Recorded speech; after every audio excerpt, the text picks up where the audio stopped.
Hollywood Rip Ride Rockit recently got permits to be taken down, and Universal has officially announced that it will close in September of 2025.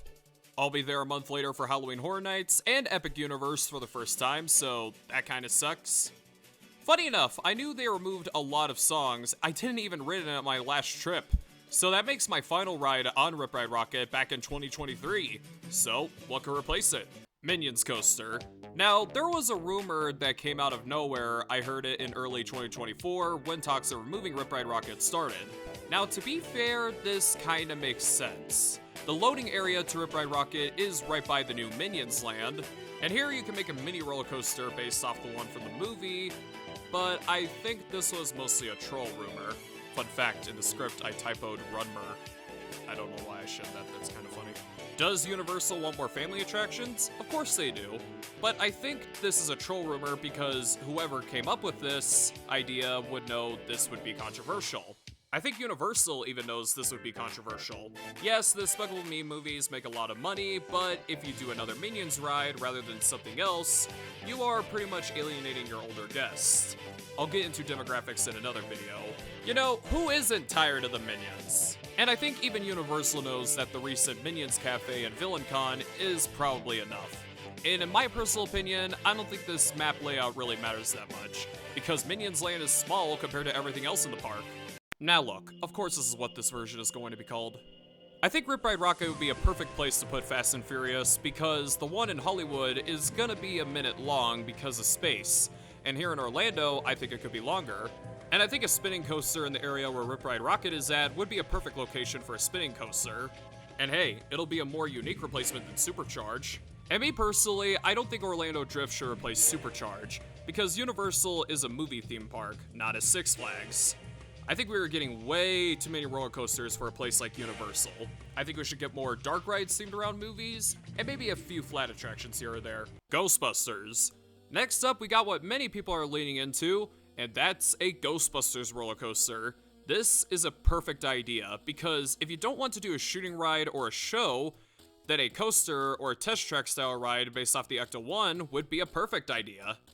However, here's the problem I have. There's only 2 buildings proposed in this area, and I think for a Ghostbusters coaster, you're gonna have to have a lot more indoor scenes for the sake of the ghosts. Maybe they could cut Jimmy Fallon for an extra show building, which I think is possible. Or maybe got the Blue Man Group Theater for an extra scene, because where the new track is gonna be is right by the entrance. Look, I know Universal has had stinker rides in the past, every theme park has, but I don't think Universal's stupid enough to make a Ghostbusters ride just about the car, not the ghosts. Or could the ghosts be outside? Because many of the ghosts are outside in the movies. And you could give them the Jack on Sticks treatment when the ride is behind the amphitheater. And there's this big area for the ride's expansion. But wait, how are you going to explain all the ghost views from the guest and city walk? Well, there could always be a wall or a themed building blocking the view. And looky here. This tiny building in this area is supposedly electrical work, so maybe that's how the ghosts work. Now let me explain why people think this could be Ghostbusters. It's because one of the new buildings is going to be right by the fire station that was the former entrance to the Ghostbusters Spooktacular, which was later replaced by Twister and then Jimmy Fallon. Does that confirm Ghostbusters and this will be the entrance? Not necessarily, but I do think it's very possible. And in my opinion, because I don't see the old loading area in Rip Ride Rockit getting torn, heck, even staying for that matter, maybe that could be a new show building. Mind blown, am I right? Or that could be the loading station again. I doubt it. Actually, not a bad idea. I think if this was Orlando Drift, they would have kept the current loading area as the entrance. Who knows?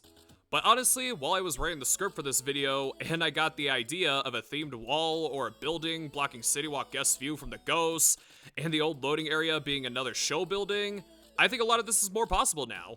Boy, I have talked about Ghostbusters a lot on this channel for some reason. Observations. Now for this video and moving forward, I'm gonna do something folks in the theme park community haven't done too much. Make observations of the subject in this video.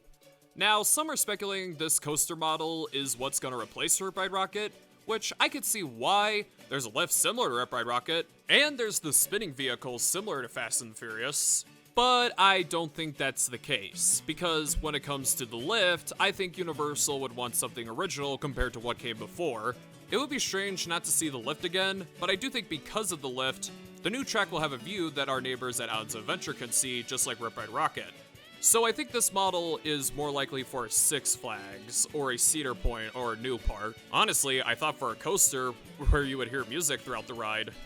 I thought it was gonna get the Hulk treatment, but because of my dumb minion IQ, I thought there was nothing you could do in the space where Rip Ride Rockit sits. You can make a new coaster, but again, the concept, I thought it will stick around a lot longer. Now let's go on to my opinions of the ride. It's not my favorite ride or coaster. Yes, the brakes can get annoying, but I feel like that was there to take time to listen to the music. But then I discovered they did that because that's how the manufacturer makes rides. There's the idea of listening to music, choosing your own song, getting a video of your ride with that same song. The secret song list, that is the most unique part of the ride. The top loop-de-loop is apparently a first of its kind. And as someone who's been to Horror Nights, the view looks amazing at night. But overall, this is the kind of ride I'm down for you replacing. I'm not passionate about this ride staying like Marvel Superhero Island, Men in Black, or E.T. Trust me, there are Universal fans who are gonna act like Disney fans with Muppets right now, which is not a bad thing. It's called passionate.